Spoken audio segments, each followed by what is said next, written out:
Good morning, everybody. Good morning. It's Friday, featuring Dale Turnbull. And are you ready? I am ready. You see, I just needed to I got some background ambiance lighting. You see. Oh, is that what you wanted? Anchoring the mood. You see. Should we go red? Let's go red for danger. Red for danger. Why not? Red for danger. And is that what red means to you then, Dale? Oh, I don't put meanings on things. You see me. Me, it's all about content free. Yeah. Oh dear. Okay, so everybody, Dale Turnbull. He's a fellow Brit again who I had to meet in America. Actually, you live in America, don't you? I do in New York. New York. There you go. I don't know New York very well. I have spent a day there, but I need to go up and check out the park there. That's what I'd like to do. I'd like to go around. So you go to New York, essentially like the most built-up place in the whole of America to go to the park. Yeah. I want to go to the city to see the greenery. Yeah, I want to go to Central Park. Well, there's I like greenery. So wherever it's funny actually. There was another colleague of ours, and it was Adam Cox actually, and because I used to go to the London College of Fashion, and he worked on Harley Street, which was right behind where my college was, and I said, and I used to go to the park there. So yes, there's obviously a theme here, isn't there, Dale? I do. Maybe it's a regression thing. I know there are certain British females and males who used to in their youth frequent parks, normally slightly later in the evening, to feel free and vibrant. Maybe that's what it is, you know. There you go. Well, you're free. Well, I'm vibrant. I'm always vibrant. There you go. So I don't know who's going to be watching this one. Honestly, I haven't been drinking. Have you been drinking? I don't need to drink, actually. I didn't. We're high on life. There you go. High on life and incense. You see, what else do you need? I know. What else? Now, actually, we were talking a bit beforehand about, because I said to you, Dale, what have you been up to? And it was like, business. And I actually said to you, well, actually, it is like an iceberg, which is very interesting, seeing as you are our metaphors of movement man. So what would you do with that, Dale? Because if I said to you, it's like an iceberg, how would you help me with that? Cool. So we've got a few different things we can think of. So I could go through the whole metaphors of movement process, but I'm not going to do that. What I am going to do, though, is how you can use metaphors of movement within hypnosis or within general conversation. So let's say it's like an iceberg. It's like there's an iceberg in front of me. Okay. So let's just picture that. I'm going to draw a little picture. Let's imagine that this is the person's experience. There's an iceberg in front of them. Okay, cool. Well, it sounds like they're in a pretty cold place. Things could feel quite restricted. Mm-hmm. It could be maybe like a matter of life and death. Mm-hmm. And it's a pretty harsh environment to be in. Now, similarly, you can only see the tip of the iceberg. So there are only certain things that you can see that are conscious and that are right in front of you. But it's actually the weight that's underneath that thing, everything that's supporting that actually keeps it in place. But that's blocking you from moving forward. Now, you could try and get over it, but it might be a bit of an uphill struggle. Mm-hmm. So these everyday phrases that we use, I feel like I'm stuck in a rut, I'm hitting my head against a wall, it's like a stab in the back. These phrases we can use to build rapport and really deep unconscious understanding of people's experience. Yeah. So that's what I do with a cheeky little iceberg. Yeah, no, I agree. However, what I was saying was, and I know you agreed with me, was that people see the top bit of us, like, say, being on video, doing this. Oh, it's so easy for you. But they don't see all the other bits that go underneath it. And that is what I meant about the iceberg. There's the guy, 100%. There was a guy who created metaphors of movement in IMT, Andrew Austin. And he says, the reason why so many people fail at business is the things that you need to do to be successful are so freaking mundane. He reached out to me recently because my blog page on my website is one of the highest things ranking for my website on metaphors of movement. But I haven't updated the main sort of like blog homepage where all the blogs are stored. It looks fucking mess. And that's the page that's best ranking, right?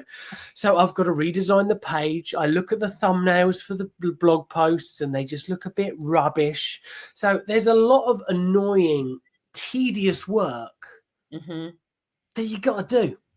Yeah. That's part of it, you know? And half of it, I don't know how to do. And you got to figure it out. You're like, how do you do that? How do you click that? Yeah, it takes me hours. And then it's like, and then I go,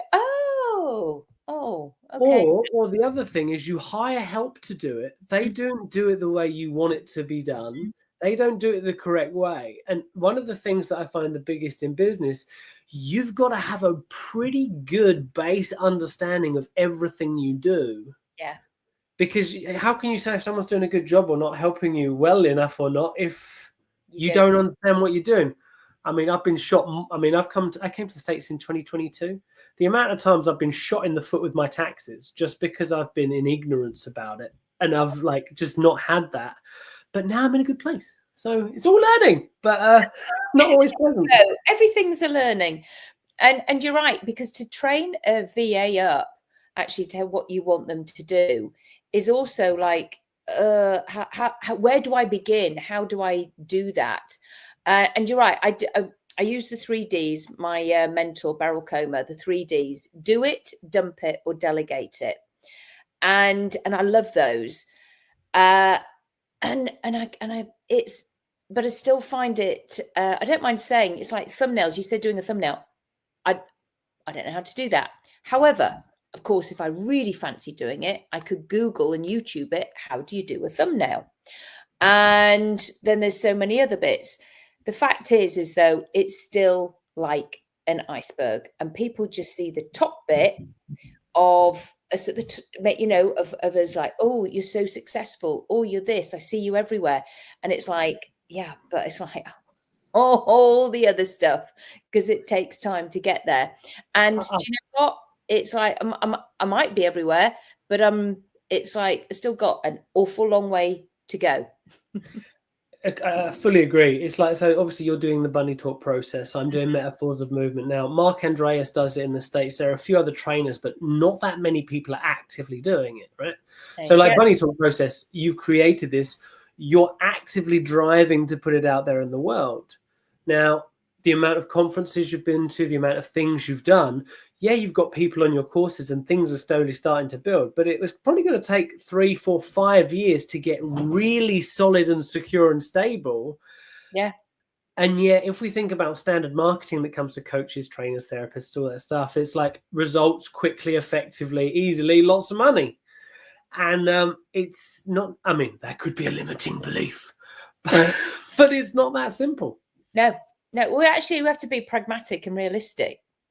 And it's like, yeah, you just got to keep oning.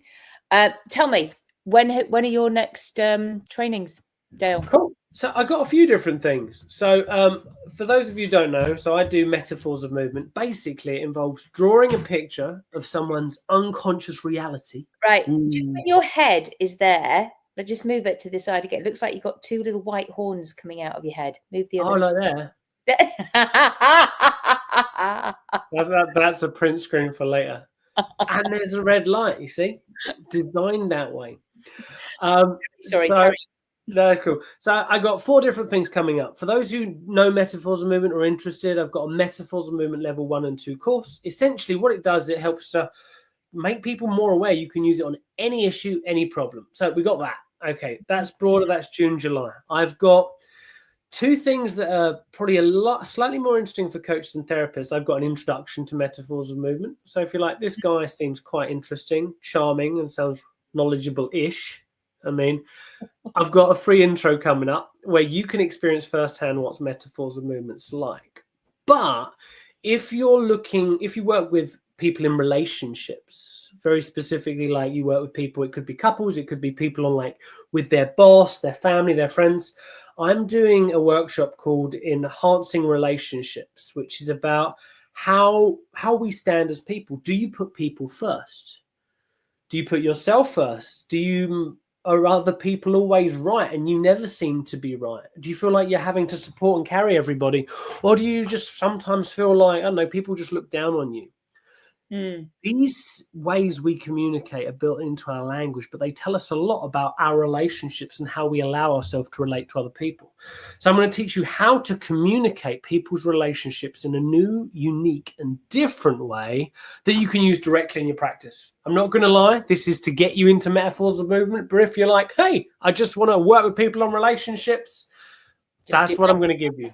Yeah. Nice. And if you're into corporate stuff, I'm doing one on leadership, like positions of leadership. Like you were talking about, when do you delegate? When do you need to lead from the front? When do you need to push people and guide people from behind? All of these factors play a different role from a leadership side. So I'm doing lots of different funny things because that's what you got to do in business. Do lots of things and see what works. No? Yeah, no, actually, you're right. Try, give it all a try, a go. Actually, I don't like the word try. Give it a go. There you go. And well, when's your next bunnying coming up? Do you do online and live? You do both, right? I do both. Yeah, I've got. So I'm actually going to Las Vegas on Monday, the 21st of April. And the following Monday, I have a one-day training at Polo Towers in Las Vegas. So if anybody's in the Arizona region, or again, they're on the course that I'm taking that weekend, that week, then they can join me for the one day.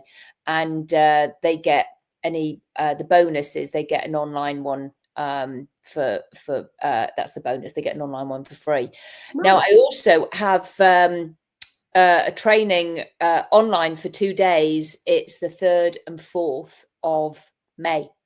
Cool. And so yeah, that's 9 till 5 New York time.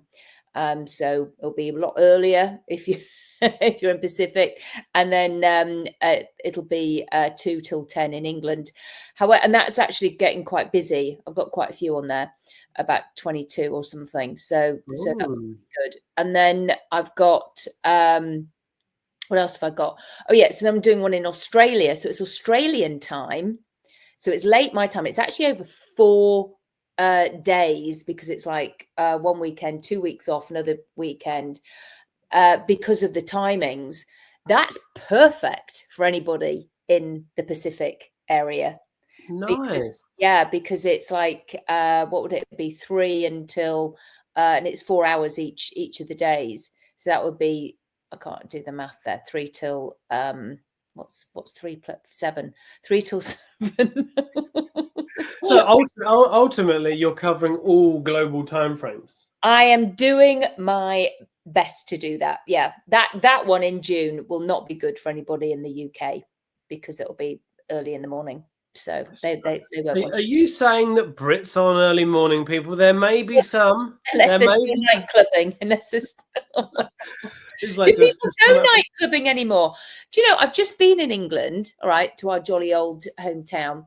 And I was in Yorkshire, and where I was in the old Harrogate, we used to have like 3 nightclubs. There's no nightclubs anymore. Yeah, I've heard like from my local posse from the UK, yeah, that all the main maybe we just don't know where they are because we're too old. But yeah, a lot of them have shut down. Like, well, if you think since COVID, also like social interaction, and have you've seen the clothing and generational change? How when we grew up, everyone used to dress up. Guys used to wear shirts and black shoes, and ladies used to be beautifully exposed, according to Europeans. And nowadays, everybody's just a little bit plain. Casual. How trends change. Yeah.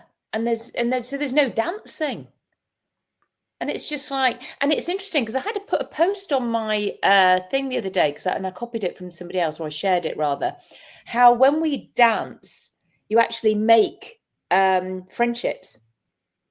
Really? Something about that, and it is so true that when we are dancing and you say somebody you don't know so well, but you kind of dance with them. And I had this is true because I was at the Irish hypnosis conference, Irish hypnotherapy conference, and so I know Seth she's amazing. She's the one who really does loads with pain control and in operations and things like that. So there she was, and we were dancing, and I thought, and we were dancing together, and I just thought, and there was then this became this little kindred spirit, and it's like and with some others, it's just you kind of make a bond on the dance floor. Oh, if I'm going to be cognitive and just get away from the oh my god, we're like feeling, like, I mean, we got a few things, right? One, multisensory. You got music, you got sound, you got movement.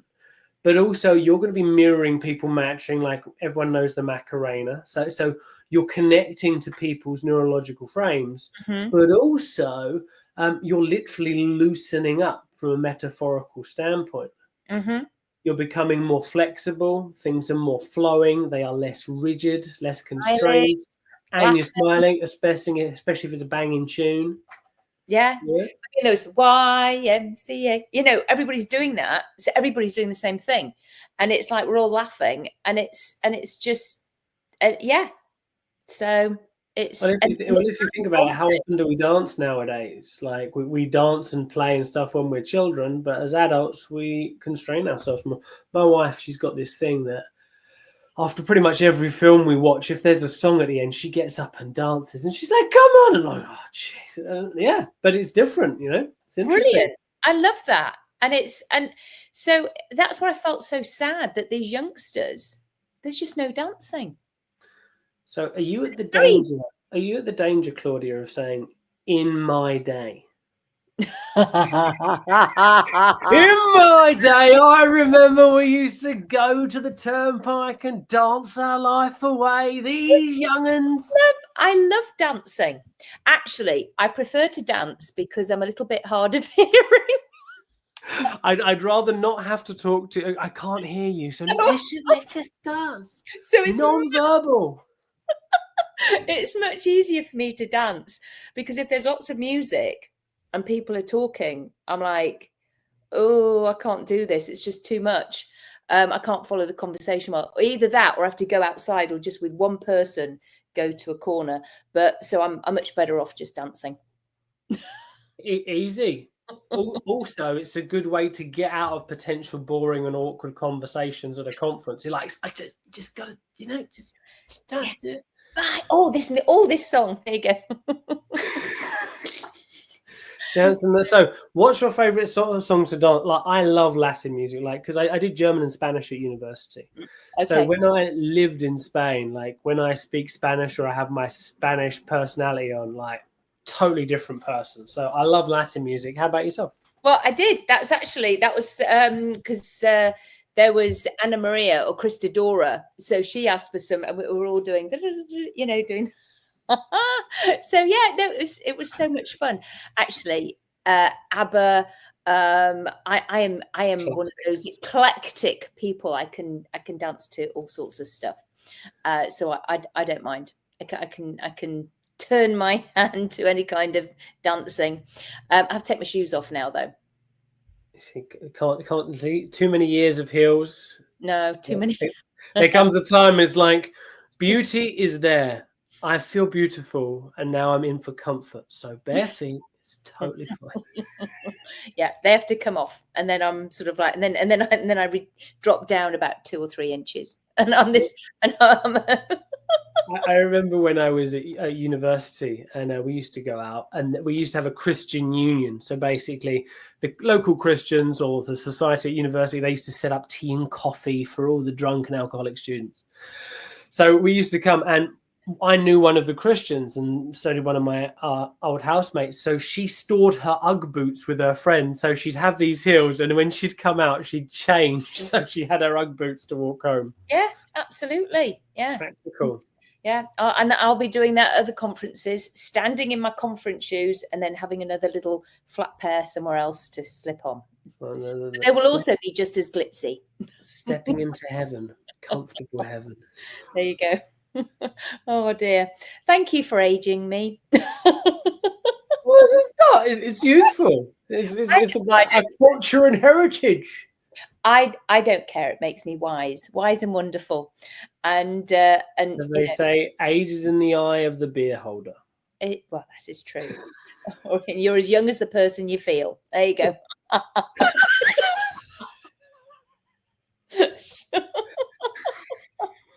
Oh, do you normally laugh as much on these conversations? no, I don't. It must be those little devil things behind your ears. Exactly. It's because it's red. It's never red. It's always blue, but I put it red and the horns. You know? The horns, yeah. I need to file them down. There you go. Can I manicure your horns? But you've just been rude there. You just taken the mickey out of an American accent. Oh yeah. I was just like, I'm lost for words. Lost for words. I tell you what, I get this a lot, actually, and I still do. I've been here 6 years, and people still take off my accent, and it's like I don't even speak like that. But anyway, never mind. I think it's meant to be a compliment. So it's so there you go. However you want to frame it. I do take it as that, because I know that's what it is. I know it's really sweet. So, and I know it is, but it's it's kind of cute. Anyway, Dale, we're going to finish there because people might be watching this. They might have turned off. Or they might. What on earth are these two weird British people doing? Well, if you've stayed this long, I invite you to connect with me on Facebook. There you go. That's the test. That's the test. Did you make it to 21 minutes 21? 21. And then, you know what that means? There you go. Now, what does it mean? Exactly. Okay. I'm mean, give me your links for all of your trainings. I'll be putting mine in as well, and then hopefully people will think they either do want to work with you or they don't. So it's so there you go.